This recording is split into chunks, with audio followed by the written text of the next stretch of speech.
Hey everyone, welcome back to 996. The Howl Utah Mammoth win 3-2 in overtime against the Nashville Predators, the Ice Age game. I was pretty surprised the media team really leaned in to the Ice Age matchup between the Mammoth and Predators. Maybe something's in the works by the league that they kind of want to rev up this rivalry. Wouldn't an outdoor game be pretty great?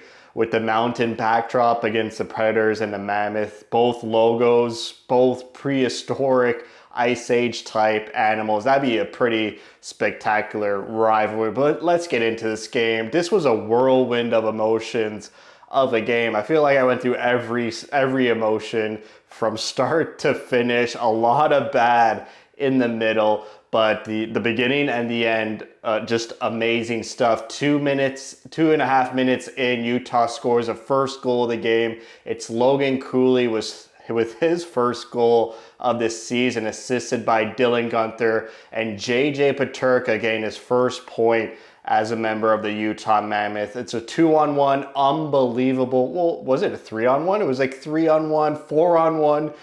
But it was basically a 2-on-1 play where Dylan Guenther waits out the D-man who flops on the ice, and at the very last second, Dylan Guenther passes it over across the ice to Cooley, who was ready for the shot, which seemed like for years, but he bangs it home to make it 1-0. They went with the same lineups in this game: 11 forwards, 7 defensemen. Still Barrett Hayden not fully healthy enough, even though he's participating in these morning skates. Maybe we'll see him Monday, and maybe we'll get these lines ironed out, because not a fan of the 11-7, especially with the 11 forwards they're going with. Maybe we'll talk about that throughout the video. But this first period, a lot of one and done for both teams. I mean, no team able to establish sustained offensive pressure. It was like a team goes into the zone, they get a shot, or it's blocked, or they shoot wide, and the other team goes. A lot of back and forth between these two teams. And then a very rare mistake by John Marino. I mean, Utah had so much time to clear the puck out of their zone. Sergachev has the puck. Both teams going for line changes. So lackadaisically, Sergachev has it in his zone, passes it to Marino. And Marino, all he has to do is just chip it up the ice or do something with it. He kind of fumbles with the puck at the blue line. It's an unforced error, and then Nashville comes with possession, and it's Forsberg who picks his shot through Vejmelka to make it 1-1. It's, you know what, it's okay. The other team's gonna score eventually. You can't, get a shutout every game. Utah sort of battles back. There's a nice couple of chances from the first line of Keller and Schmaltz. I think Keller found Schmaltz twice in the slot in the same spot. Both shots on goal by Schmaltz were saved. And then Utah finds themselves with good fortune and a lot of power play minutes to end the first period. 6 minutes of power play time total. This included a 4-minute power play where they don't score on it. They lose all 3 faceoffs. They kind of don't generate much. Their second power play to end the first was way better than their 4-minute power play. And power play number 2 just didn't look good at all again. And the personnel on PP2, I can't even blame them. It's like you only have basically Peterka and Dursey as your offensive dynamos on PP2. You got some throw-ins there like Yamamoto, McBain, and Nate Schmidt on PP2, so can't be too hard on them. Just they don't really, I guess, have enough offense to make a PP2. I think in a fully healthy lineup, you'd add Kerfoot, Cooley, Peterka, Dursey as PP2, and then Hayden would fill in on Cooley on number 1, or maybe some mix up of that. But they go into the second period, they're both tied 1-1. Shots were 10-6 in favor of Utah. They don't score on those 2 power plays to end the first, but like I said, that second power play, they kind of generated some good momentum, so hopefully they would build on that in the second. But the second period was just really, really bad. So many penalties taken by Utah. I think it was 5 penalties in this second period. It starts off with a penalty. They kill it off pretty easily. This first PK, They allowed 0 shots on goal against. Nashville didn't look too good. The shots were 2-1 Utah 7 minutes into this second period. It was very low event to start the second, and then the penalties start to pile up again. Utah goes to penalty kill. Nashville's starting to build momentum. They're starting to generate a lot on these power plays, and Utah's doing everything they can to keep the puck out of the net. They kill off one penalty. Right when they kill it off, they get called for another penalty, and they're bending, but they're not breaking. Vejmelka's doing everything he can to keep it tied. And then once that second penalty expires, or third penalty expires in the second, Nashville scores. It's a scramble in the crease. The puck kind of goes up in the air and then falls right by the red line. It gets tapped in.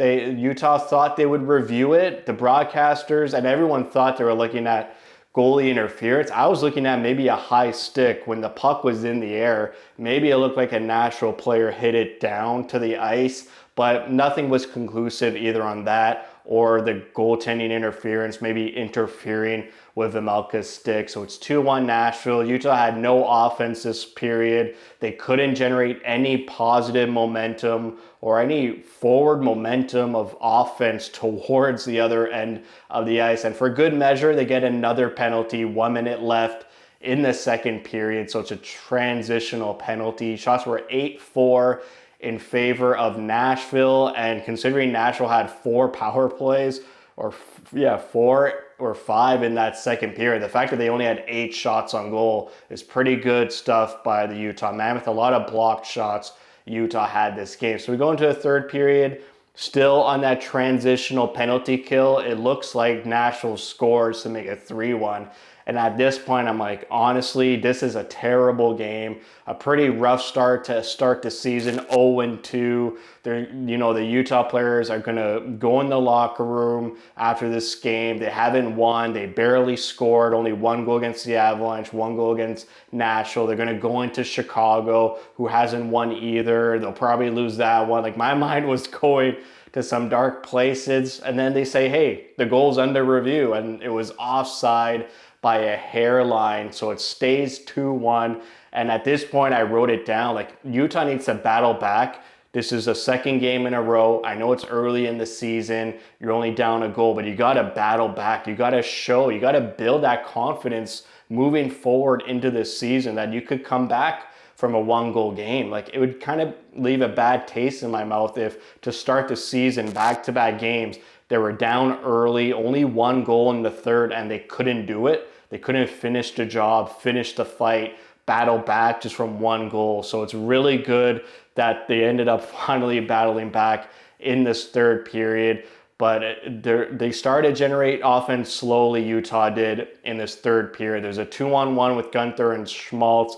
Gunther decides to keep it, shoots it, but it goes wide. Then they get a power play. They start buzzing. They start getting pucks to the net, which seemed like forever because they weren't doing that in the second period. And then there's a weird off against momentum penalty that Utah commits. Sort of Michael Bunting, former Coyote, runs into Sean Durzi at the offensive blue line, and Durzi gets called for the penalty. Luckily, this penalty didn't break up the momentum Utah built because there was nice shorthanded opportunities by Utah. Yamamoto hits the crossbar. Tanev was all over it on the forecheck on the penalty kill. And then once they killed it off, they went right back to work, and a point shot by Durzi is tipped by McBain, and he finds a loose change and puts it in the back of the net to make it 2-2.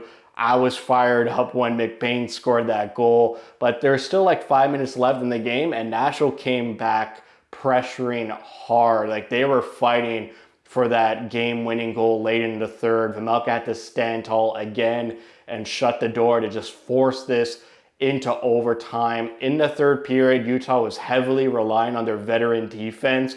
Sergachev, Cole, Schmidt, Marino. Simashev only played 8.5 minutes in this game. I know there was a lot of penalties in that second period, but Simashev became that 7th D-man in this game. It wasn't Oli Mata. I think he got 10 or just eclipsed 10 minutes, and he was playing as that 6th D-man. It seemed like Simashev barely got any shifts in the third period. But we go into overtime.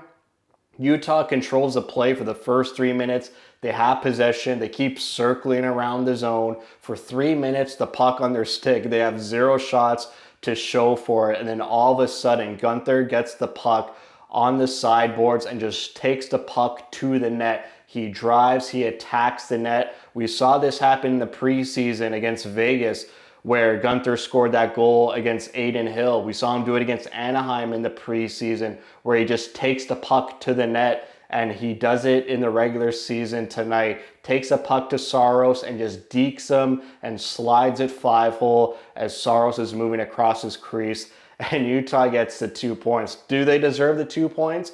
I commend their penalty kill and their defending, but they deserved points against the Avalanche. I'm not sure about this one against Nashville. Their possession numbers and expected goals for numbers, both 5-on-5, were below 40%. But to be honest, the total expected goals for each of these teams were very, very low, like uncharacteristic.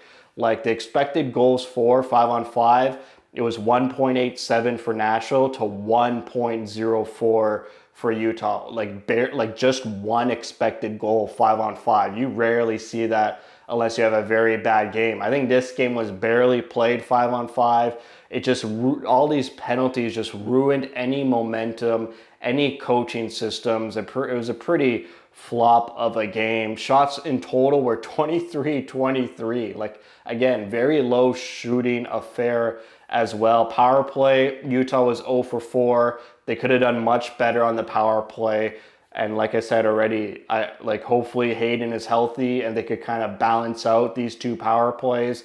The PK was perfect, 5 for 5. Excellent job by the PK units and Vejmelka. Vejmelka being one of the best PKers on the team. Faceoffs, 46%, still a bit bad, but really much better than the Avalanche. I think they're at 18% in the first period against Nashville, and then they battled back and got it up to 46%. That needs some work too. But again, you're missing Hayden and Kerfoot, who are both great on the faceoffs. So the injuries, even though they don't seem like much, they're affecting a lot of different areas on the ice. The details of the game, I feel like those 2 injuries are really affecting. Like Kerfoot, he's a Swiss Army knife. He could go anywhere, help on the PK, help on the PP, win a defensive zone draw on Stellan's offside. Like Hayden, maybe that unlocks Keller and Schmaltz a bit more. I just needed a little bit more from Keller in this game, but maybe because of all these penalties, he was very rarely on the ice as his usual, almost 20 minutes, 18 minutes a night. Like in the second period, he only played 5 minutes, Keller did, whereas in the first period, he played 10 minutes. So that's what happens when you take so many penalties, and it kind of ruins the flow of the game. So they're 1-1. They won 1, they lost 1. Now they got Chicago to end a 3-game road trip before their home opener Wednesday against Calgary.